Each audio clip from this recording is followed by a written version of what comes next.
Well, it's about the quality of a 1970s Bigfoot film, but we finally have some video of the interior of the Cybertruck. Let's take a look.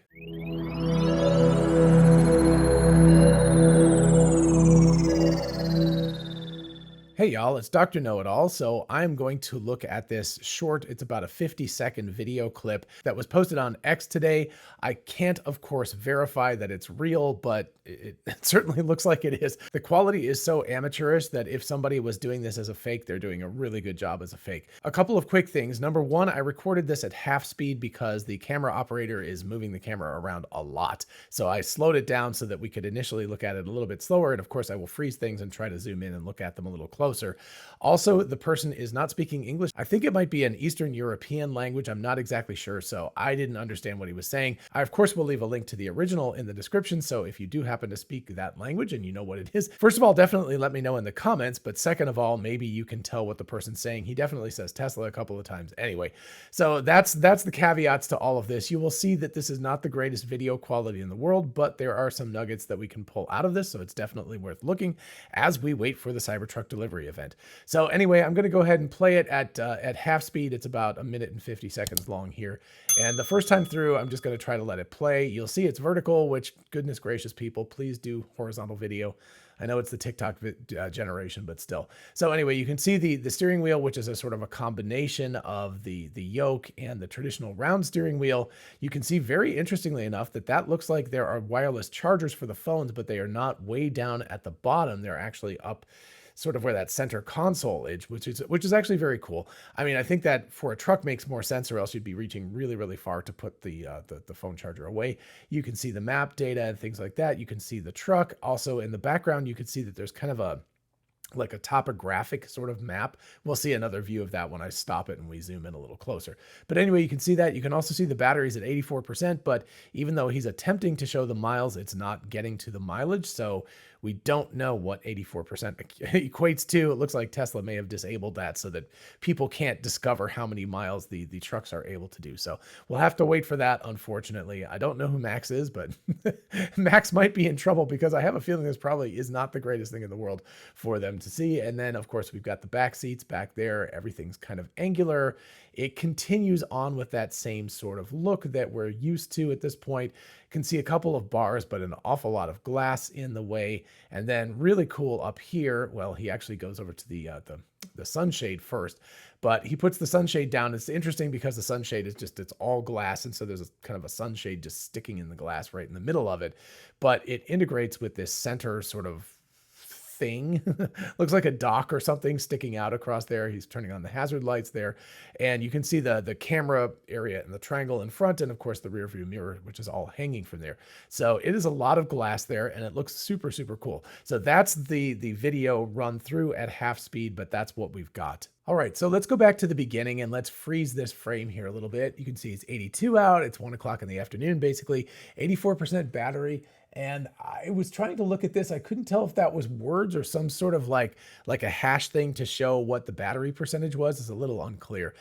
You can also see a little, Cybertruck schematic, and they're not wearing seatbelts and phone stuff, the icons and things, which are normally across the bottom of the vehicle screen in at least my Model Y and so forth, but they look like they're on the side here instead. We can also see that it says autopilot active safety features unavailable. A little bit unclear what that stuff is. So whatever this version of it is, it's warning you that it doesn't have all the stuff that it needs. We can also see vaguely here that there is this topographical thing. If I start to play this, he immediately zooms back. You can see the cameras, and there we go. We get a closer up view. Holmars was like right on this immediately, but you see sort of a kind of a cyber ground or something, and then a landscape back there. It's a little unclear where, I kind of tried to look out the window and see if this is an actual representation of what's around the vehicle, or whether it's just something sort of cool to make the vehicle look, more awesome and more cybery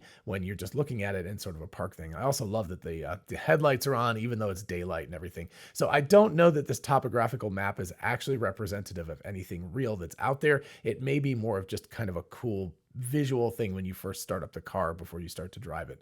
So anyway, again, we can see more clearly here the icons for, and I noticed that the phone, for example, and the cameras, see how that's is that hexagon? Yeah, hexagon and more angular, so that the icons are even more angular, so that they're integrating with that Cybertruck sort of feel. Everything's a little more angular and such, as opposed to the more rounded things that we get with the other vehicles. So that even the icons here, oh, and you can see this better now. Yeah, this is definitely hashes. So it looks like the battery, rather than like a kind of that green thing that eventually turns, yellow and then red, it looks like what they're doing is a more, again, sort of cyber feel, where you're getting this little lines. These vertical lines, there's probably 10 of them at a guess. Yeah, probably. It looks like 1.5 are gone. So, it'll drain as it goes from 100% to 90% to 80% and on and on and on. So again, unfortunately, also very cool. We have this change gears thing. I don't know. Anyway, some really cool little visual cues and stuff here that look really awesome and very cyber-y. So it's getting that video game sort of feel. And if we hopefully get a better view here, yeah, right here. So you can see it looks like we've got no stalks. We've got some of those push buttons that we can use to indicate turn signals, probably to change whether we're in park or drive, things like that. The center of the steering wheel, as makes perfect sense, is kind of polygonal, more like a triangle, upside down triangle. And then of course we've got the top of the steering wheel is sort of a flat look rather than the rounded look. So everything is going for that more angular look. They're obviously taking that low polygon outside, and they're projecting it onto the inside of the vehicle without being so angular that it would be actually painful. You don't want to have, sharp edges inside that you could bang your head on if you stopped quickly or something like that. So anyway, yeah, you can see there we've got the sort of indicators and things that are on the actual steering wheel. So we will not have stalks, it looks like. For anybody who loves stalks, probably not going to get stalks in the Cybertruck. So that's just the way that's going to be. And we can see again that the pedals look metallic under there. So that's not a big surprise that we would have something that was a little bit more metallic and make it look a little bit more metal, a little bit more aggressive, things like that. It makes sense that would all work there. So anyway, moving over towards the center console area, you can see the cameras. The cameras, I assume, are hardware 4, so they're probably about that same quality. If we look here, you can see obviously it has a Tesla key, but these definitely look like wireless chargers for your phone, the kind of thing where you just plop your phone in there.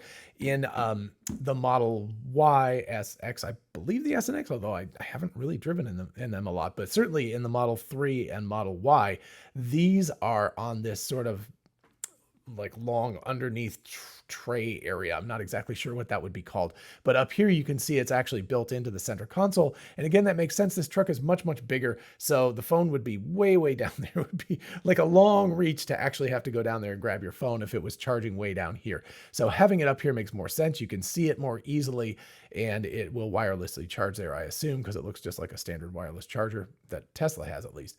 So yeah, so you can see that I don't know exactly why he's trying to put the key there. Not quite sure why that's the case. It's a wireless charger, not that, but anyway. And then you can see he moves on to the display screen. He turns off the cameras. He turns on the map navigation. If somebody was smart, they'd probably be able to figure out exactly where he is right now. And then let's see if I think it's yeah, so something like safety restraint system fault. So there's definitely some things going on with the vehicle at this point. So it's probably beta software that's not quite ready for prime time. That would be my guess. But you can see that there are error messages that are popping up as he's saying that. A little bit better view of the accelerator pedal down here. So that's pretty cool. And then, of course, we move back and you can see him attempting to get mileage on that, but it's not showing the mileage. It's only showing the battery percentage. And then if we move over here, I was trying to see this earlier. I don't believe that these seats are perforated, which is a bit of a bummer. I was really hoping that they would be perforated seats. Although, actually, wait, if I go back, you know what? I might take that back. It's really hard to tell. Actually, I believe that actually might be perforated. I hadn't stopped on the individual frame at that point, but yeah, if it's not perforated, we're definitely getting a woven fabric, but it makes sense that it would be perforated. I would really love to have, ventilated front seats. So that would be lovely. It looks, again, I thought that wasn't the case, but it actually looks on this freeze frame right here like it might be perforated. And unfortunately, he spends more time on the back seats than on the front seats. I would rather see the front seats. We can skip over this Max part. Not sure why that was important, but anyway, for whatever reason, Max is important to him. And here you can see that bottom tray part. This is what I'm talking about by being far away. Looks like a rubberized coating, a rubberized surface, which again makes logical sense. If this is going to be a work truck, you want it to be pretty bulletproof. So you want it to be, to be able to take things that you're just throwing in there on a work site or something, so that you're not actually too worried about keeping the car very pristine. I say this as so much for subtlety. My new red Model Y is at the paint protection place right now, getting a paint protection coat and a ceramic coat put on it and all that kind of stuff to protect it. So it's a little wussy thing, and I try to take care of it. The Cybertruck is going to be a very different vibe from that. It's going to be very much like work. It's solid, it's tough, that kind of a thing. So moving on here, you can see some cords. I don't know what those are for. And again, let me actually zoom back, because as he goes past the front seats, again, if we get lucky and there's like a still frame that, yeah, the problem is it's just so blurry and so low quality that you just don't get anything out of it. So that's unfortunate. I'll see if I can zoom it back. Nope, it's really just not going to give it anything. It's just totally blurry. So the back seats do not look perforated. Again, I wouldn't get bent out of shape without that. I don't think that's terribly important. But you can see here that as we move, just in the corner up here, the cup holders also look like they're hexagons. Could be an octagon, I'm not exactly sure. But anyway, it's very angular, it's not rounded. We've got a headrest here so that you can put that middle seat up, and you can have 3 seats in the back. So definitely a 5-seater vehicle.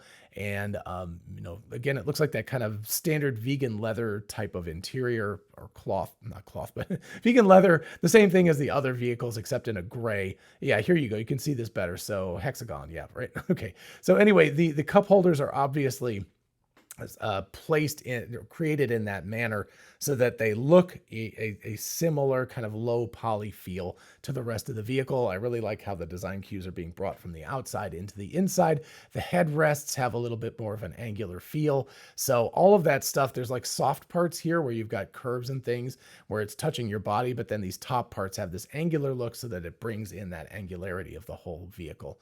So here you've got, one window or one screen, the back of the vehicle. That is obviously probably the B-pillar, like roll cage, things like that over the top.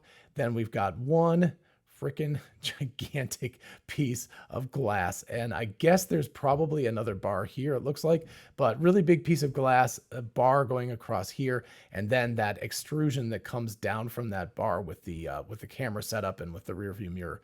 So going through there, and he brings down the sun visor for whatever reason. This was actually a complaint people had about Lucids, is that they have these sun visors that are kind of sitting in the middle of nowhere. I think this is going to be okay in the Cybertruck, because the person's complaint was that the roof of the Lucid is so low that the visor kind of hits him in the head, and there's nowhere for it to go. This, on the other hand, can get out of the way because look how big that sucker is. It's huge. So it can get out of the way because the truck is so much taller. It's 6 feet tall at its peak, taller than I am. And so the visor will stay out of the way as the person is moving it. But then, of course, as he moves it down, it actually takes up a lot of room.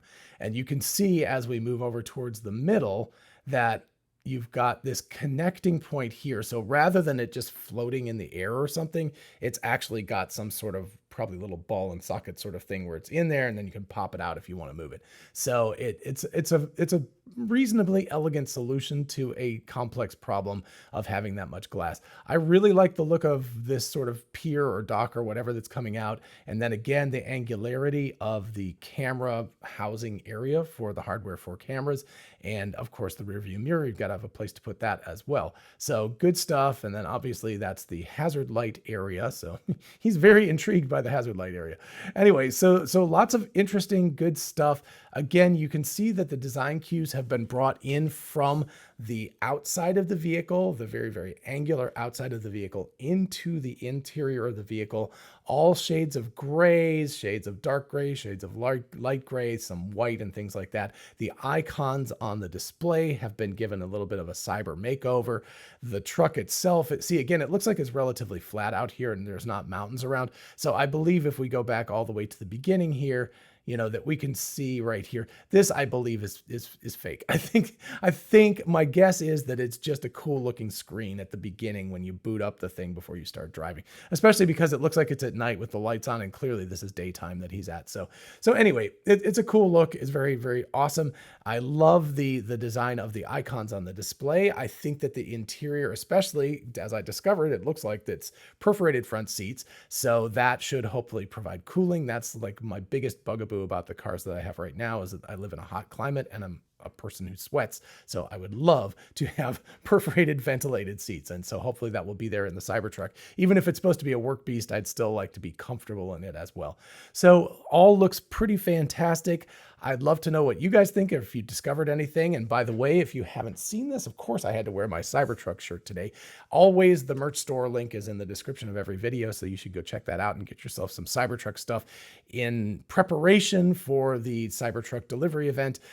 I heard some rumors say that it might be the 30th of October. That is very, very, I'm putting maybe 20% odds on that because I don't trust the source. And so I don't know. But anyway, that was just something that I heard. So could be as early as the 30th, might be even earlier than that. Who knows? It might be in November or December as well. I'm pretty sure it'll happen in 2023, not 2024. Anyway, in the meantime, you can look at these cool images, still frame them, and get around the whole Bigfoot / Zapruder film sort of look of this video, and hopefully be able to ferret out as many details as you can. I hope you enjoyed watching this with me. If you did, please do like the video so other people can find it, and of course consider subscribing for more of this kind of content, including the delivery event, because I do have a ticket to it. So whenever it happens, I will be there. I'll drop everything and go. So I will definitely be reporting from there. So definitely subscribe, hit the bell notification icon, all of that good stuff, so that you catch that when that happens. As always, a huge shout out to my patrons on Patreon, my YouTube channel members, and of course my ex-subscribers. Thank you all so much for your support. And if you want to join any of the teams, just check out the links in the description. And finally, don't forget, we are both Tesla and Amazon affiliates. If you look in the description, you can see how going shopping for a new Tesla, a solar roof, a power wall, or anything on Amazon helps out the channel. In the meantime, I'll see you in the next one. Bye-bye.